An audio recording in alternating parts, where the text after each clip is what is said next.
سامعین و ناظرین حضرات، السلام علیکم ورحمۃ اللہ وبرکاتہ۔ بسم اللہ الرحمن الرحیم، الحمد للہ رب العالمین، والصلاة والسلام علی محمد سید المرسلین وعلی آلہ واصحابہ اجمعین۔ اللہم افتح علینا حکمتک وانشر علینا رحمتک یا ذا الجلال والاکرام۔ قارئین حضرات، کتاب علم الصیغہ میں آج ہمارا سبق محموز کے قاعدہ نمبر 2 سے ہے۔ اس سے پچھلی ویڈیو سبق میں تخفیف، اعلال، ادغام کے معنی اور محموز کا قاعدہ نمبر 1 ہو چکا ہے۔ آج کے سبق میں محموز کا قاعدہ نمبر 2 ہے۔ پچھلی ویڈیو سبق میں بتایا گیا کہ محموز کے سبھی قاعدے نمبر کے ساتھ یاد کرنے ہیں۔ پہلا قاعدہ نمبر 1 قاعدہ ہے، دوسرا قاعدہ نمبر 2 قاعدہ ہے۔ تو قاعدہ نمبر 2 کا خلاصہ یہ ہے کہ حمزہ ساکن ہو اور حمزہ کے ہی بعد ہو، یعنی کسی کلمے میں 2 حمزہ ہوں، دوسرا حمزہ ساکن ہو اور پہلا حمزہ متحرک ہو، تو ایسی صورت میں دوسرا ساکن حمزہ پہلے حمزہ کے مناسب، پہلے حمزہ کی حرکت کے مناسب حرف علت سے بدل جائے گا۔ دوسرا حمزہ ساکن ہو، پہلا حمزہ متحرک ہو، تو دوسرا ساکن حمزہ پہلے حمزہ کی حرکت کے مناسب حرف علت سے بدل جائے گا، اور یہ بدلنا واجب ہے۔ قاعدہ نمبر 1 میں جوازی تھا، چاہیں بدلیں یا نہ بدلیں، لیکن قاعدہ نمبر 2 میں بدلنا واجب ہے، ضروری ہے۔ اس کو آسان لفظوں میں یوں کہا جا سکتا ہے کہ حمزہ ساکنہ حمزہ متحرکہ کے بعد ہو تو فتحے کے بعد الف سے، کسرے کے بعد یا سے، ضمے کے بعد واو سے بدلنا واجب ہے۔ یہ قاعدہ نمبر 2 ہے۔ مثال جیسے آمنا، آمنا باب افعال سے فعل ماضی معروف واحد مذکر غائب کا صیغہ ہے۔ یہ اکرمہ کے وزن پر اصل میں اَأْمَنَ تھا، اَأْمَنَ، اَأْمَنَ میں 2 حمزہ اکٹھے ہیں، دوسرا حمزہ ساکن ہے، پہلا حمزہ متحرک ہے، تو حمزہ ساکنہ حمزہ متحرکہ کے بعد ہوا،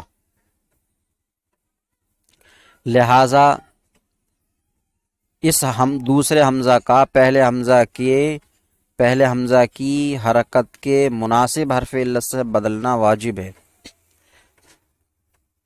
پہلے حمزہ پر حرکت ہے فتحہ، فتحے کے مناسب حرف علت ہے الف، تو اس دوسرے حمزہ کا الف سے بدلنا واجب ہے۔ سیدھے صاف لفظوں میں کہیں کہ اَأْمَنَ میں حمزہ ساکنہ حمزہ متحرکہ کے بعد ہے، اور حمزہ متحرک مفتوح ہے، تو حمزہ ساکنہ فتحے کے بعد ہوا، لہذا اس کا الف سے بدلنا واجب ہے۔ تو آمنہ میں دوسرے حمزہ کو الف کر دیا گیا تو آمنہ ہو گیا۔ اور اومنا، اومنا یہ فعل ماضی مجہول ہے، واحد مذکر غائب کا صیغہ باب افعال سے ہی۔ یہ اکرما کے وزن پر اصل میں اؤمنا تھا، اؤمنا اکرما کے وزن پر۔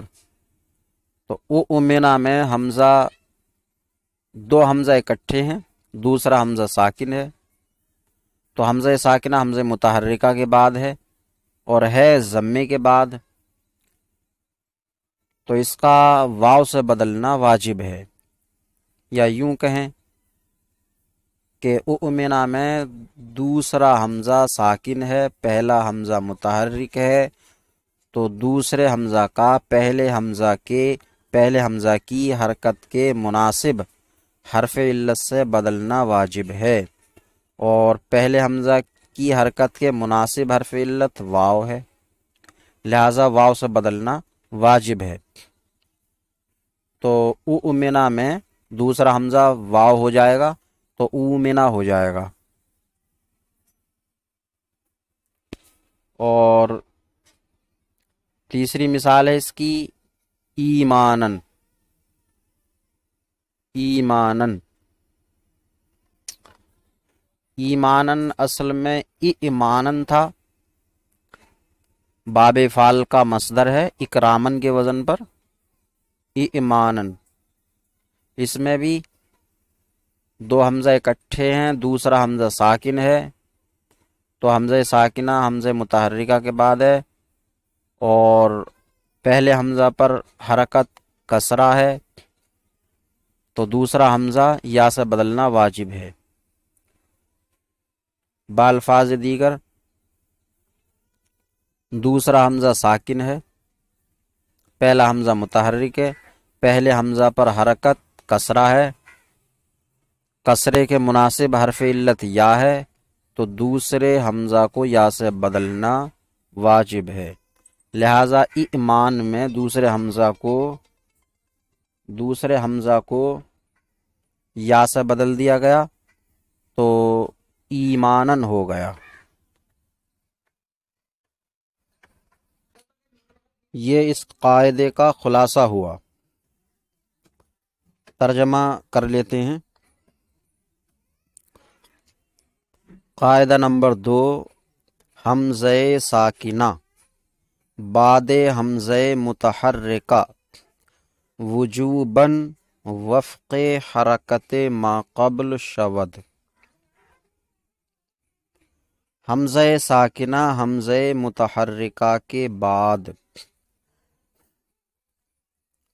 واجب طور پر ما قبل کی حرکت کے موافق ہو جاتا ہے۔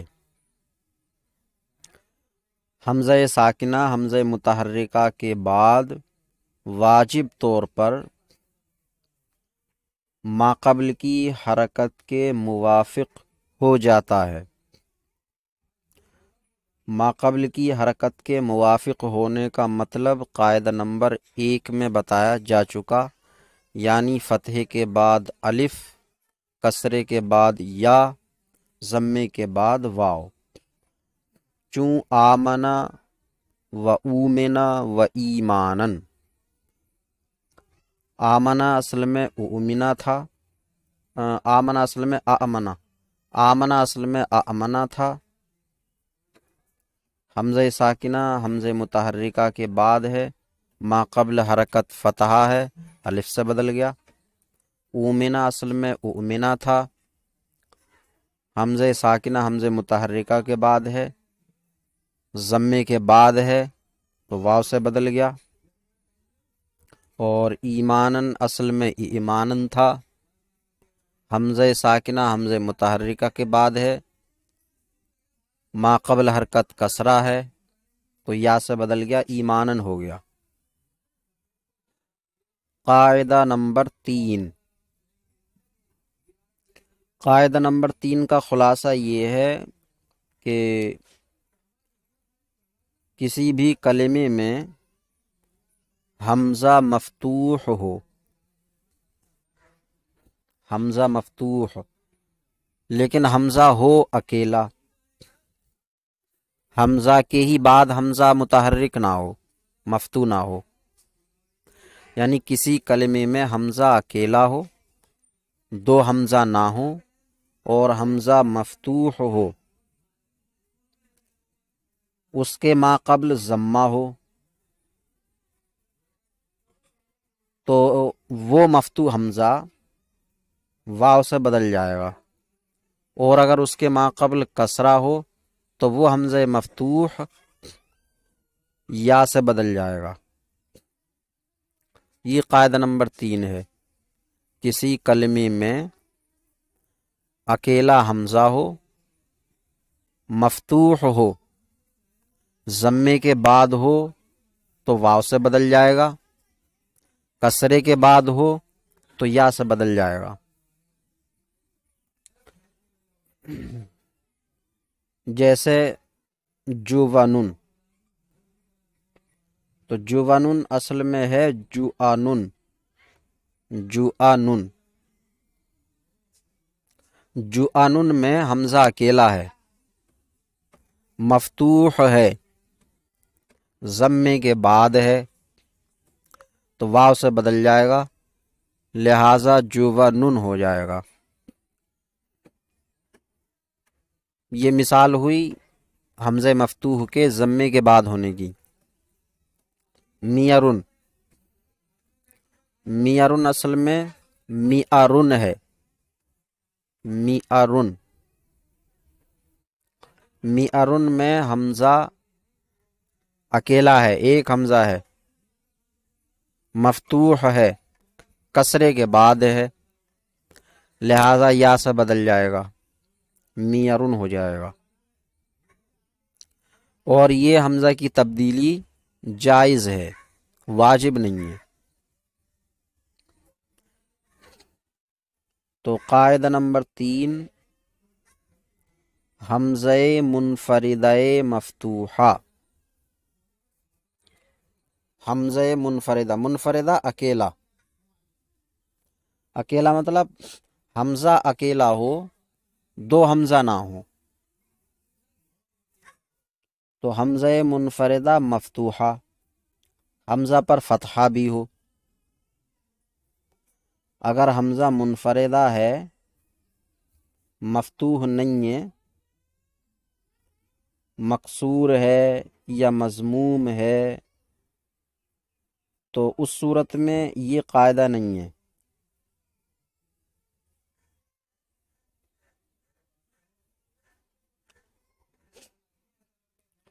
اس قاعدے کے لیے حمزہ کا مفتوح ہونا ضروری ہے۔ اگر حمزہ مفتوح نہ ہو، مضموم ہو یا مکسور ہو تو آگے قاعدہ آ رہا ہے، اور اگر ساکن ہو تو پھر قاعدہ نمبر 1 ہو جائے گا، اور اگر مضموم ہو تو پھر اس میں تسہیل جاری ہوگی، یہ قاعدہ نمبر 3 نہیں ہوگا۔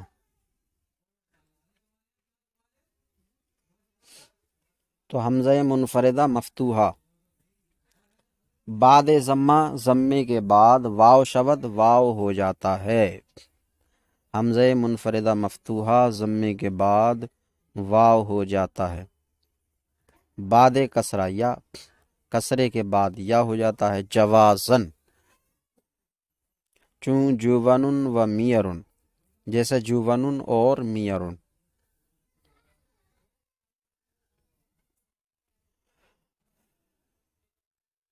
تو جوونن اصل میں جوانن ہے، حمزہ منفردہ مفتوحہ ہے، ضمے کے بعد واو سے بدل گیا، اور میارن اصل میں میارن ہے، حمزہ منفردہ مفتوحہ کسرے کے بعد ہے تو یا سے بدل گیا، میرن ہو گیا۔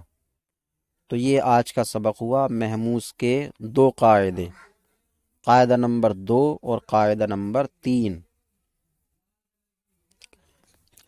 محموز کے قاعدوں کا بیان چل رہا ہے۔ اس سے پچھلی ویڈیو سبق میں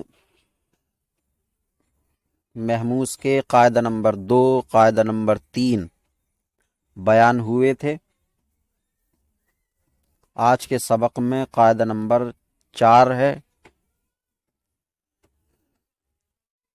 تو محموز کے قاعدہ نمبر 4 کا خلاصہ یہ ہے کہ کسی بھی کلمے میں دو حمزہ اکٹھے ہوں، یعنی حمزہ منفردہ نہ ہو بلکہ دو حمزہ ہوں، اور دونوں میں سے کوئی ایک ساکن بھی نہ ہو۔ اگر ساکن ہو تو قاعدہ نمبر 2 محموز کا آ چکا ہے۔ تو دونوں میں سے کوئی ایک ساکن بھی نہ ہو، دونوں متحرک ہوں۔ اب دونوں متحرک حمزہ میں سے اگر ایک بھی مکسور ہو، دو متحرک حمزہ میں سے اگر ایک بھی مکسور ہو تو دوسرا واجب طور پر یا ہو جائے گا، اور اگر دونوں میں سے کوئی ایک مکسور نہ ہو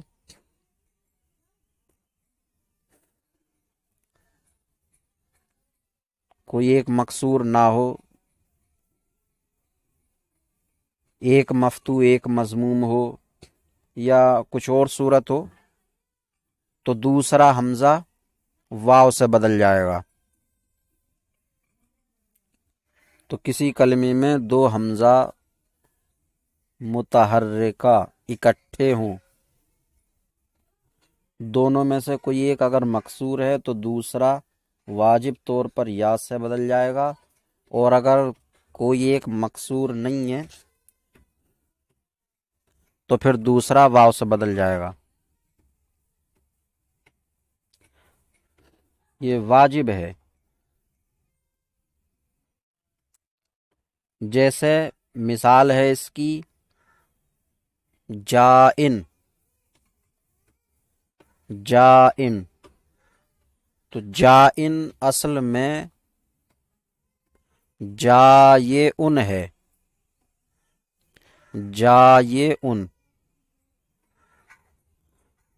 جائن میں پہلے ایک معطل کا قاعدہ جاری ہوگا، وہ قاعدے تو آئے نہیں ہیں ابھی، لیکن قاعدہ آسان ہی ہے۔ اس میں فاعل میں عین کلمے کی جگہ واو یا حرف علت ہو تو وہ واو اور یا حمزہ سے بدل جاتی ہیں۔ جیسے قال یقولو میں عین میں واو ہے، اس میں فاعل اس کا قاولن اصل کے لحاظ سے آئے گا، قاولن۔ عین کی جگہ واو ہے تو اس کو حمزہ سے بدل دی جائے گا تو قائلن ہو جائے گا، قائلن۔ قائل بولا بھی جاتا اردو میں، قائل، میں اس بات کا قائل نہیں۔ اسی طرح بائع، یہ اصل میں بائع ہے، یہ بھی آتا ہے بہت، بائع مشتری۔ تو فاعل کے عین کلمے کی جگہ واو یا ہو تو حمزہ سے بدل جاتی۔ تو ان میں فاعل کے عین کلمے کی جگہ یا ہے، لہذا یا حمزہ سے بدل گئی تو ہو گیا جائن۔ اب یہ قاعدہ نمبر 4 جاری ہوا۔ دو حمزہ متحرک اکٹھے ہیں جائن میں، اور ان میں پہلا حمزہ مکسور ہے۔ مکسور ہونے میں یہ نہیں ہے کہ پہلا ہو یا دوسرا، کوئی سا بھی مکسور ہو، ایک مکسور ہو۔ تو پہلا حمزہ مکسور ہے، لہذا دوسرے حمزہ کو یا سے بدل دیا تو ہو گیا جائن۔ اب جائن میں یا پہ ضمہ دشوار رکھا، یا کو ساکن کر دیا تو اجتماع ساکنین ہوا یا اور تنوین میں، تو یا گر گئی تو جائن بچا، جائن۔ جاء یجیء سے اس میں فاعل معنی ہے اس کا آنے والا، اور دوسری مثال ہے اس کی ائمتن، ائمتن، ائمتن اصل میں ائمتن ہے، ائمتن امام کی جمع قلت، افعلتن کے وزن پر، افعلتن ائمتن۔ تو ائمتن میں ائمہ دو حرف ایک جنس کے میم میم اکٹھے ہیں اور دونوں ہی متحرک ہیں، تو جب دو حرف ایک جنس کے اکٹھے ہوں، دونوں متحرک ہوں اور ماقبل ساکن ہو تو پہلے کی حرکت ماقبل کو دے دیتے ہیں، لہذا ائمتن میں پہلے میم کا کسرہ دوسرے حمزہ کو دے دیا اور پھر ادغام کر دیا گیا تو ہوا ائمتن، ائمتن۔ پھر یہ قاعدہ نمبر 4 محموز کا جاری ہوا، دو حمزہ متحرک اکٹھے ہوئے اور دوسرا حمزہ مکسور ہے، لہذا دوسرے کو یا سے بدلنا واجب ہے، تو دوسرے کو جب یا سے بدلا تو ہوا ائمتن، ائمتن۔ دو مثالیں اس میں اس لیے دیں کہ دو متحرک حمزہ میں اگر ایک بھی مکسور ہو تو دوسرا یا ہو جاتا، چاہے پہلا مکسور ہو جیسے جائن میں پہلا حمزہ مکسور تھا، چاہے دوسرا مکسور ہو جیسے ائمتن میں، ائمتن میں دوسرا مکسور تھا تو یا سے بدل جاتا، ورنہ واو، ورنہ واو یعنی واو سے بدل جائے گا، ورنہ کیا یعنی دو متحرک حمزہ میں سے کوئی ایک بھی مکسور نہ ہو، نہ پہلا نہ دوسرا، چوں اوادم، اوادم، اوادم یہ آدم کی جمع ہے،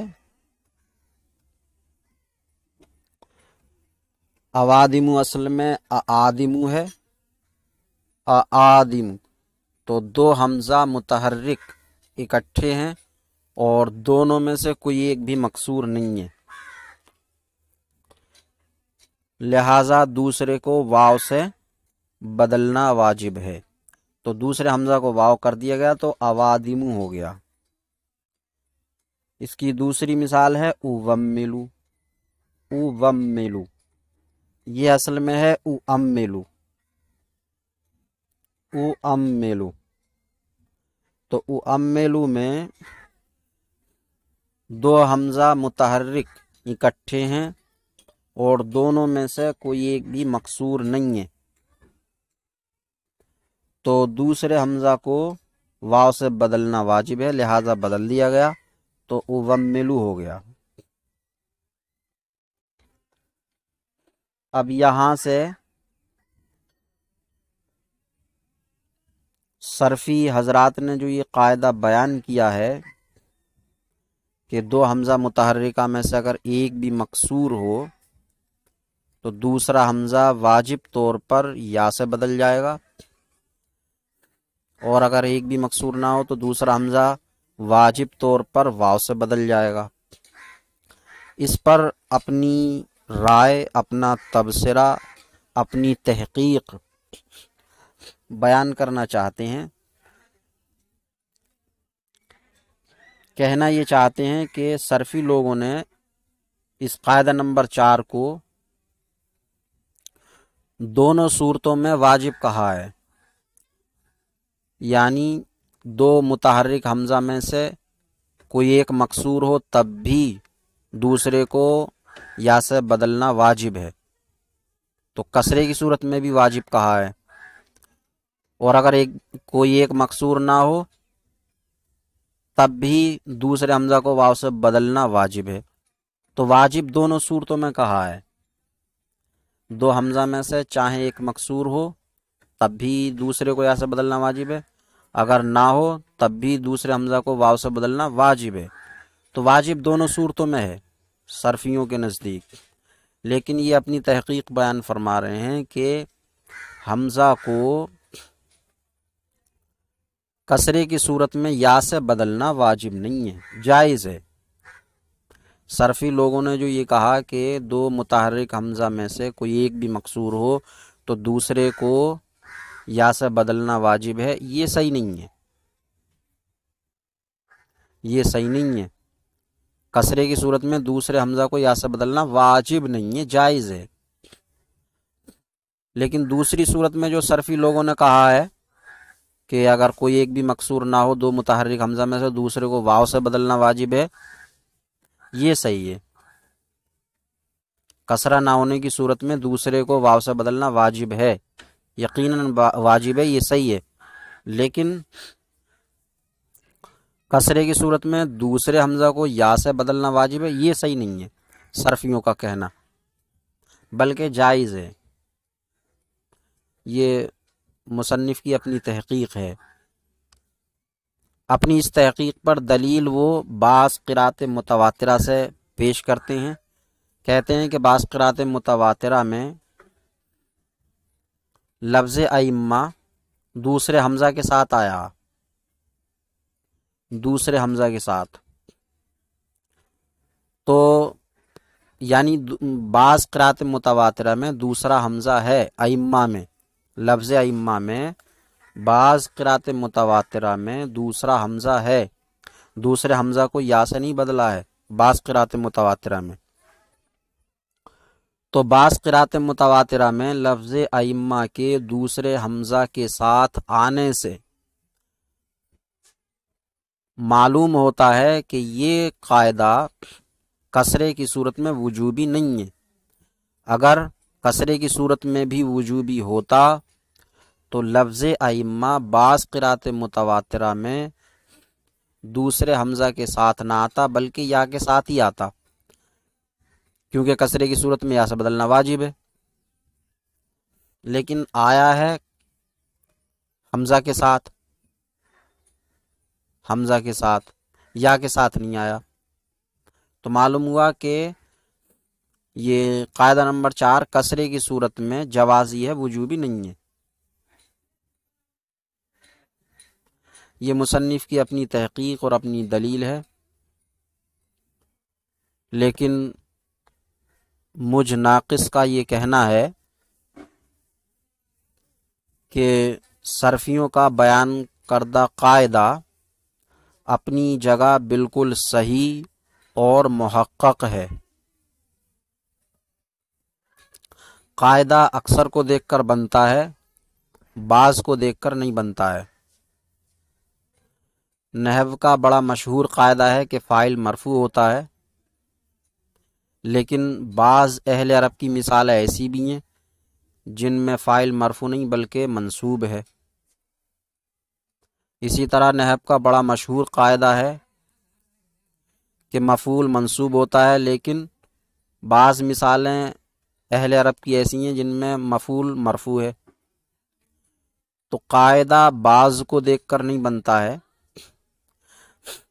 ایک آدھ لفظ، ایک آدھ کلمہ اگر کسی قاعدے سے باہر ہو رہا ہو تو اس کو شاذ نادر کہہ کر ٹال دیا جاتا ہے، یہ نہیں کہ قاعدہ ہی بدل دیا جائے۔ تو اگر صرف لفظ ائمہ ایک کلمہ، وہ بھی بعض قرات متواترہ میں اگر دوسرے حمزہ کے ساتھ آ گیا تو اس سے قاعدے پر تو کوئی فرق نہیں پڑے گا، صرف ایک کلمے کی بات ہے لفظ ائمہ کی، وہ بھی تمام قراتوں میں نہیں ہے، بعض قرات متواترہ میں ہے، تو اس سے قاعدے کے وجوبی ہونے پر کوئی فرق نہیں پڑتا۔ قاعدہ اپنی جگہ محقق، مسلم اور صحیح ہے۔ تو بہرحال قاعدہ یہی ہے کہ دو متحرک حمزہ میں اگر ایک بھی مکسور ہو تو دوسرا واجب طور پر یا سے بدل جاتا ہے، اور اگر کوئی ایک بھی مکسور نہ ہو تو دوسرا واو سے بدل جاتا ہے۔ صرفیاں این قاعدہ را در صورت کسرہ ہم وجوبی گفتاند، صرفی لوگوں نے اس قاعدے کو کسرے کی صورت میں بھی وجوبی کہا ہے۔ مگر این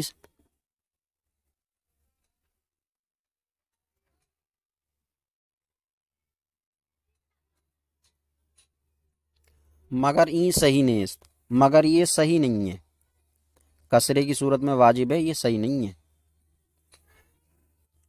زیرا کہ در بعض قرات متواترہ لفظ ائمہ بحمزہ دوم آمدہ، اس لیے کہ بعض قرات متواترہ میں لفظ ائمہ دوسرے حمزہ کے ساتھ آیا ہے، پس معلوم شد کہ قاعدہ مذکور جوازی است، تو معلوم ہوا کہ ذکر کیا ہوا قاعدہ جوازی ہے، وجوبی نہیں ہے۔